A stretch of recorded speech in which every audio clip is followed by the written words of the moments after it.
pofuna kukusamalirani kuti muyende bwino pa msewu, Crazy Buses yakubweretserani mitengo yatsopano kuyambira lachisanu pa 24 June 2022 kuchoka ku Blantyre kupita ku Lilongwe. Akulu 20,000 kwacha ndipo ana 15,000 kwacha. Return ticket kuchoka ku Blantyre kupita ku Lilongwe. Akulu 35,000 kwacha ndipo ana 28,000 kwacha. Kuchoka ku Blantyre kupita ku Mzuzu. Akulu 32,500 kwacha ndipo ana 25,000 kwacha.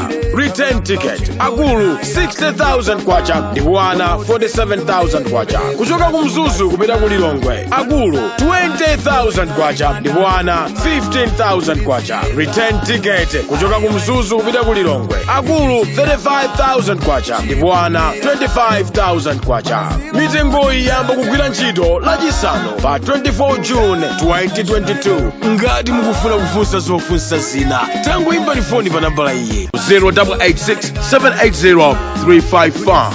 Crazy Buses, miles of smiles to your destination.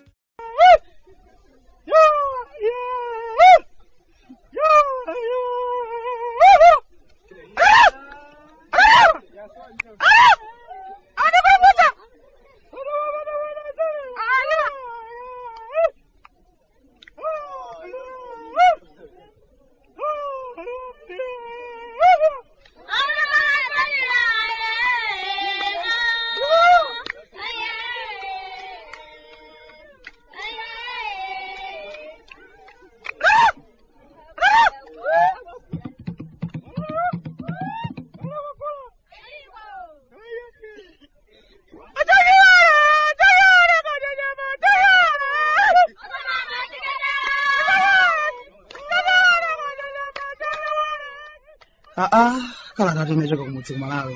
Obwande mukuli chani? Achimwene, muli bwanji tsiku la lero. Ife kuno kunyasalanda ndithu ambuya kutisunga. Sudandaulanso kwenikweni amwene. Pachatu nakuwuzani kale kuti makono machitidwe athu azikhala amenewo. Omaona zinthu koma tsopano ndi maso ena abwino. Osati nthawi zonse koma kufuna china chake choyipa chitachitika. Pachatu tapanga chisankho kuti zinthu zina zake zikamasokonekera sitisiya kukuwuzani. Komabe tizikhala ndi chiyembekezo kuti tsiku lina lake zidzayenda. Osati kukolezera kuti moto yake kwambiri. Anthu akhali ndi nkhawa kwambiri mpaka nayambe umaganiza maganizo odzikhweza. Ayi. Ucheni, mundilole kuti ndiyamikire basi zomwe zija zakhweze. Leronso andigulira sitampa amwene. Ulendo pakati pa Blantyre ndi Mzuzu umakhala ophweka kwambiri makamaka ukakwera basi zakhweze. Ndi ulendo wautali inde, koma ndikhweze buses ayi ndithu umayenda mwaofofo. Komanso munjiramu susungulumwa ayi, intaneti ya ulere zonse zimayenda bwino ndithu. Achimwene, ndikukanika utuluka nyumba lero. Ndine munthu amene ndili mantha ndi mmene zina zake zikuyendera amwene. Mtima wanga ndonthunthumira, mutu wanga mutsopano tsitsi lakuda lamba kuchepa limene likuchukira tsiku ndi tsiku lukhala loyera amwene. Kuchitira umboni kuti munthune ndadyerera nawo ndithu ndipo nyonga zamba kuchepa. Mwina mukudabwa kuti obwande ndiye mukuchita mantha kuti mukukula mmafuna muzikhabe wochepere. Aya chimwene, mantha anga akumakhala ndi mmene tikuchitira zinthu zathu kuno makamaka ndi anthu akuluakulu. Ndiumadzifunsa kuti kodi ndiye kuti sinatope ndi mazangazima amene tikukumana nawo tsiku ndi tsiku ngati dziko. Anandionetsa kafadala kanema wina wake amene akunkayenda m'mathenefolomu, kanema wa anthu opanda chifundo, anthu amene mitu yawo maganizidwe ake ali oseketsa kwambiri, anthu amene amati akawaona anthu akuluakulu chimene amaganiza ndi choti anthu amene wandi athakati nanga manuwa atha bwanji mkamwamo, si nyama imeneyo mwina anadyetsa nyama ya anthu. Nditaona kanema ameneyi ndi salama mwene, zinandikhudza kwambiri. Namva chisoni, nathamanga pakalilole ndikudziyang'ananso. Naona imvi zimene tsopano zachuluka mmutu mwanga. Kenaka malingaliro mwanga nadzunso kuti kutere kumawa ndikhoza kukhalanso ine. Anthu omwe ndakula ndikuwaona, ena ana otiterera tokha, ena adzukulu oti akula ndikuwaona, nkutheka tsiku lina akhozanso kudzanditembenukira ndikumanditchula kuti obwande ndinu athakati inu, ndinu amene mwakhala mukulodza anthu pamudzi pano. Nkutheka akhozanso kutipangira upo kuti ndikwirire ndekha dzenje la manda kuti mwina wake ndikhaule.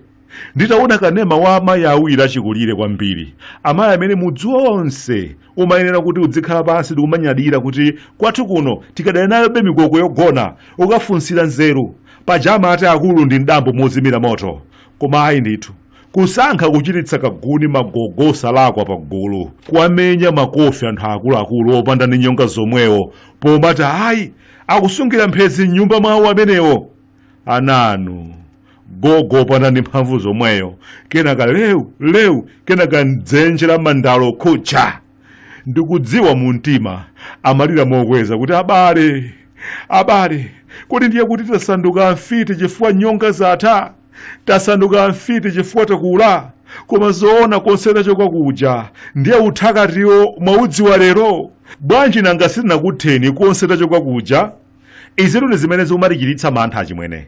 Ndikamaona kuti munthu unena nayenso ndikulowera komweko, nkutheka omwewo awa mwanji wakafadalawa ana otita kuza tokha, nkutheka uzatichitanso chipongwe mtsogolomo.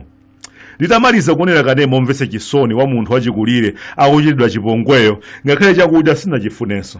Ndidya bwanji gogo wachikulireyo atamindikira nyumba yekhayekha kuchita mantha ndi ana ake omwe osandulika nkhalamo.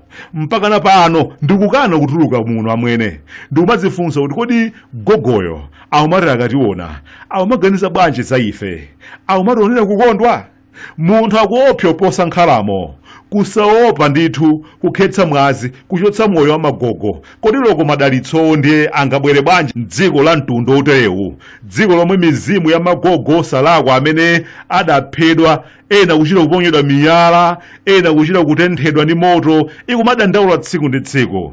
Alipo ndithu magogo ochuluka amene anatsikira kuli chete, koma tsopano akulira momvetsa chisoni. Mpakana pano mizimu yawo imakanika kuusa mu mtendere, imadzifunsa kuti kodi ndiye kuti ifeyo tidalakwa kubadwira ku Nyasalande, tidalakwa kukula mpakana kufika pokalamba.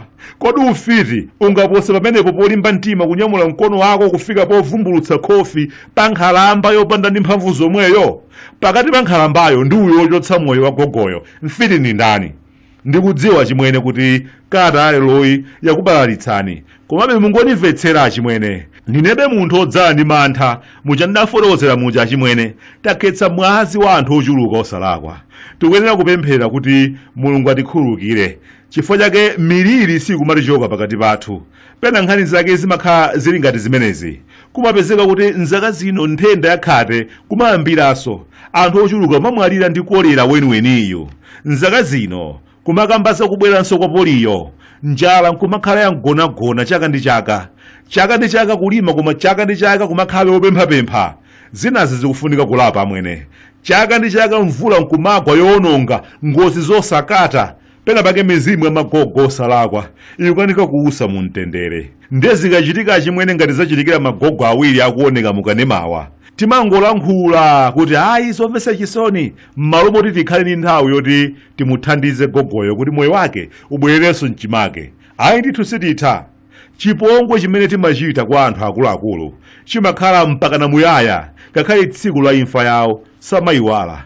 Amakumbukira mmene tidachitira zinthu zathu, amamwalira ankhawa kwa basi, komanso olephera kumvetsa kuti kodi chidachitika ndi chani kuti mpakana achibale amene afike pogwirira nkhwangwa cha mbuyo, okha opanda uwateteza, opanda uyima nawo, anthu onse gwirizana tiyeni timotche nthakati ameneyu. Chonsecho pachikhalidwe anthu ufe tikamakula zilipo zina zake zimene zimabwerera mbuyo. Maganizidwe amabwerera ku umwana, mayendedwe amene amabwerera ku khanda, mano amachoka mkamwa kubwerera ku khanda la phululu. Kodi chimenechi chikhale chifukwa choti basa achite chokong'ontha kuti ndife athakati? Ulendo wina anamilanzi apatsidya paja, usiku wina mwatsoka adatuluka ukadzithandiza panja. Pobwerera kamba kamphamvu ya ukalamba anakanika kukatsekula chitseko cha nyumba yawo, anakapezeka kutsekula chitseko cha uyandikana nawo mpakana kulowa. Ho anano na milanzi, mphamvu ya ukalamba uyo mpaka kuchipinda kumeneni nyumba magona. Kenaka eni nyumba atazindikira kuti malo wa munthu wina wachilendo nyumba muno, koma ndiye kunali kukuwa mfiti fiti koma ndiye mudzi wonse unatuluka osafunanso kumvetsera kuti kodi Onamilanzi ati chani, koma ndiye kunali kukong'ontha gogoyo opanda kumpatsa mpata wofotokoza anakapezeka bwanji kumeneko. Ngakhale amadziwa Onamilanzi anaona kwa zaka zochuluka akukula, koma ayi ndithu anakanika kuwamvera chisoni, magazi pupupupu diso pa mtunda Onamilanzi. Mmenemo ndi mmene Onamilanzi adaphedwera achimwene, akuti uthakati mmene anthu amadzamva kuti ukalamba ati Onamilanzi adafika poyiwala zinthu zambiri, ngakhale kuphonya njira kumene akatuluka panja idali too late, adakafotsedwa kale. Kodi anthu ngati amenewa mwati mizimu yawo ingawuse ndi mtendere? Tikanasintha koma kaganizidweka. Khalidwe lathu pa anthu okalamba ndilonunkha kwa basi. Inenso ndine pano ndikukalamba, kutereku mudzanditerenso tsiku lina. Ata ine wano kuno kumudzi ku Malawi abwande kuda kunyasalande sunga mvetse.